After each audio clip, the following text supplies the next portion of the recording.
A'udzu billahi minasyaitonir rajim. Bismillahirrahmanirrahim.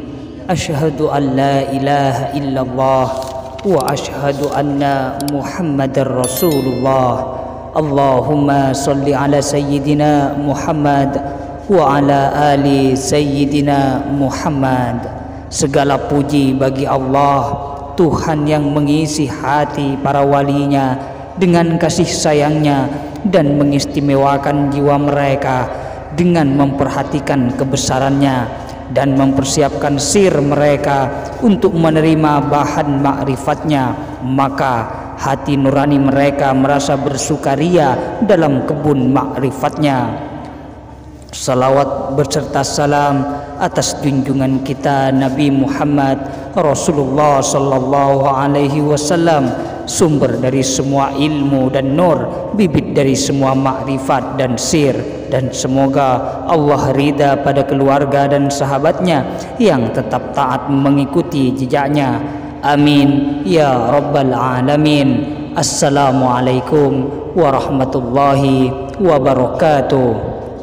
Ketika wali Allah Ibnu Attaillah ditanya tentang sabda Nabi Rasulullah sallallahu alaihi wasallam, dan telah diberi oleh Allah kepuasanku dalam sembahyang, apakah itu khusus untuk Rasulullah sallallahu alaihi wasallam sendiri atau juga umatnya? Mendapat bagian jawabnya, sesungguhnya kesenangan melihat kebesaran Jalalullah itu menurut kadar kekuatan ma'rifatnya terhadap apa yang dilihat itu. Sedang ma'rifat Rasulullah sallallahu alaihi wasallam tidak dapat disamakan dengan ma'rifat lain-lainnya. Karena itu tidak ada kesenangan, kepuasan seperti kesenangannya. Dan kami katakan bahwa kesenangan itu dalam sembahyang karena melihat kebesaran yang dilihatnya. Sebab Nabi sendiri telah mengisyaratkan dalam sabdanya di dalam sembahyang dan tidak berkata dengan sembahyang. Sebab Nabi sallallahu alaihi wasallam tidak akan puas senang hatinya selain kepada Allah. Bagaimana tidak demikian? Padahal ia sendiri menganjurkan untuk mencapai tingkat itu dalam sabdanya, sembahlah Allah seakan-akan engkau melihat kepadanya, dan mustahil jika melihat Allah dan melihat lain-lainnya di samping Allah. Sebab Rasulullah sallallahu alaihi wasallam dalam sabdanya, man amila bima alima warasahullahu ilma ma lam ya'lam. Siapa yang mengamalkan apa yang telah diketahui, maka Allah akan mewariskan kepadanya pengetahuan apa-apa yang belum ia ketahui.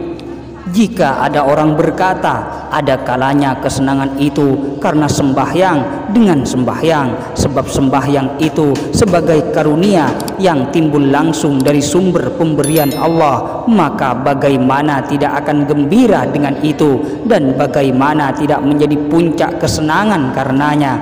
Sedang Allah telah berfirman, katakanlah, hai, dengan karunia dan rahmat Allah itulah mereka harus bergembira. Maka ketahuilah bahwa dalam ayat itu juga telah ada isyarat untuk jawaban terhadap pertanyaan ini sebagai orang yang memperhatikan rahasia kata-katanya. Sebab Allah berkata, maka dengan itulah mereka harus bergembira, dan tidak berkata dengan itulah engkau bergembira ya Muhammad. Seolah-olah berkata, katakan kepada mereka supaya mereka bergembira dengan pemberian karunia itu, tetapi kegembiraanmu hanya dengan yang memberi karunia itu, sebagaimana tersebut dalam ayat, katakanlah Allah, kemudian biarkan mereka dalam kesibukan mereka berkecimpung.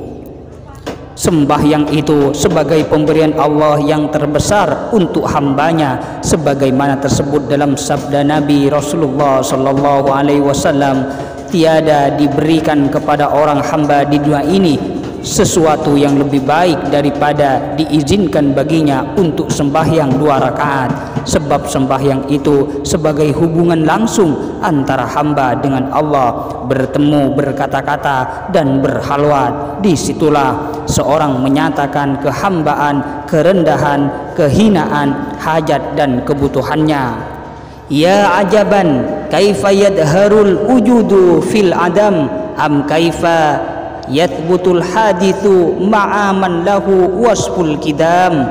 Sungguh sangat ajaib bagaimana tampak wujud di dalam adam tidak ada, atau bagaimana dapat bertahan sesuatu yang hancur itu di samping zat yang bersifat kidam, yakni sesuatu yang hakikatnya tidak ada. Bagaimana dapat tampak ada wujudnya? Hakikat Adam tidak ada, itu gelap, sedangkan wujud itu bagaikan nur terang. Demikian pula batil dan hak. Batil itu harus rusak dan hancur, sedang hak itulah yang harus tetap kuat bertahan. Bima laisa bima wujudin ma'ahu, di antara bukti-bukti yang menunjukkan adanya kekuasaan Allah yang sangat luar biasa ialah dapat menghijab engkau daripada melihat kepadanya dengan hijab yang tidak ada wujudnya, yakni bayangan-bayangan hijab di sisi Allah. Sepakat para arifin bahwa segala sesuatu selain Allah tidak ada, artinya tidak dapat disamakan adanya sebagaimana adanya Allah, sebab adanya alam terserah kepada karunia Allah, bagaikan adanya bayangan yang tergantung selalu kepada benda yang membayanginya. Maka siapa yang melihat bayangan dan tidak melihat kepada yang membayanginya, disinilah terhijabnya. Firman Allah, kullu syai'in halikun illa wajhahu, segala sesuatu rusak dan hancur kecuali zat Allah. Sebagaimana Rasulullah pun juga bersabda, ala kullu syai'in ma khalallaha batil. Camkanlah bahwa segala sesuatu selain Allah itu palsu belaka. Wahai para manusia-manusia pencari Allah, manusia di dalam menghadapi nikmat itu, karunia dari Allah terbagi 3. Yang pertama, gembira dengan nikmat itu bukan karena yang memberikannya, tetapi semata-mata karena kelezatan dan kepuasan hawa nafsu dari nikmat itu. Maka ini termasuk orang lalai. Orang ini sesuai dengan firman Allah, sehingga bila mereka telah puas gembira dengan apa yang diberikan itu, kami tangkap mereka dengan tiba-tiba dan kami siksa mereka dengan tiba-tiba. Yang kedua, orang yang bergembira dengan nikmat karena ia merasa bahwa itu karunia yang diberikan Allah kepadanya. Ini sesuai dengan firman Allah, katakanlah, karena merasa mendapat karunia dan rahmat Allah, maka dengan itulah mereka harus gembira. Yang demikian itu lebih baik dari apa yang mereka kumpulkan. Dan yang ketiga, orang yang hanya gembira dengan Allah, tidak terpengaruh oleh kelezatan lahirnya nikmat dan tidak karena karunia Allah, sebab ia sibuk memperhatikan Allah sehingga terhibur dari segala lainnya, maka tidak ada yang terlihat padanya kecuali Allah. Ini sesuai dengan firman Allah, katakanlah, hai Allah, kemudian biarkan mereka dalam kesibukan mereka berkecimpung dan main-main. Asyibli berkata, syukur itu jalan melihat pada yang memberi, bukan melihat nikmat pemberiannya. Abdul Aziz Al-Mahdawi berkata, siapa yang tidak melihat pemberi nikmat di dalam nikmat itu, maka nikmat itu hanya berupa istidrat dan berubah menjadi bala.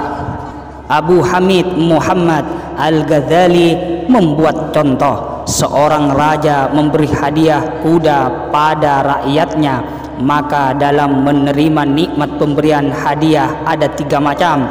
1. Merasa gembira karena ia mendapat sesuatu yang berguna dan berharga sesuai dengan maksud tujuannya dan tidak menyampaikan hajat keinginannya.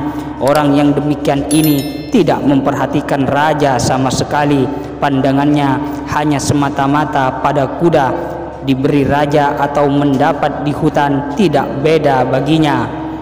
Dan yang kedua, orang yang gembira bukan karena kudanya, tetapi karena merasa diberi, diingati, dikasihi oleh raja. Orang ini dapat membedakan antara pemberian raja dengan jika ia mendapat di hutan. Dan yang ketiga, orang yang merasa gembira karena dengan pemberian itu ia dapat menggunakan untuk lebih mendekat kepada raja, sehingga dapat lebih meningkatkan kedudukannya di sisi raja.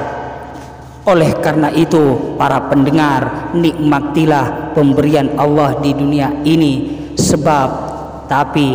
Dan jangan engkau selalu bergembira dengan pemberian itu apabila engkau tidak bisa menjaganya dengan baik. Tetapi nikmatilah kegembiraan di dalam kehidupan di dunia ini, sehingga engkau bisa selalu dekat dengan Allah dengan pemberian Allah itu. Allah telah mewahyukan kepada Nabi Daud alaihi salam, "Hai Daud, katakan kepada orang-orang siddiqin, dengan aku mereka hendaknya bersenang gembira, dan dengan berzikir menyebut namaku hendaknya mereka merasakan nikmat." Allah telah menurunkan wahyu kepada Nabi Daud alaihi salam supaya menyampaikan firman Allah kepada orang-orang yang benar-benar dalam iman percaya kepada Allah, supaya mereka hanya senang kepada Allah, tidak pada lain-lainnya, dan supaya mereka merasakan nikmat dalam berzikir kepada Allah. Semoga Allah menjadikan kesenangan, kegembiraan kami dan kamu dengan Allah dan dengan rela terhadap apa-apa yang dari Allah. Semoga Allah menjadikan kami dari golongan yang mengerti segala sesuatu daripada Allah, dan jangan menjadikan kami dari golongan orang-orang lalai. Dan semoga Allah menjadikan kami di jalanan orang-orang muttaqin dengan karunia dan kemurahan Allah Subhanahu wa ta'ala. Para pendengar yang dimuliakan oleh Allah, semoga saya dan kalian semua mendapat perlindungan Allah di dunia dan di akhirat, dan juga mendapat syafaat Allah dan Rasulullah di dunia maupun di akhirat kelak.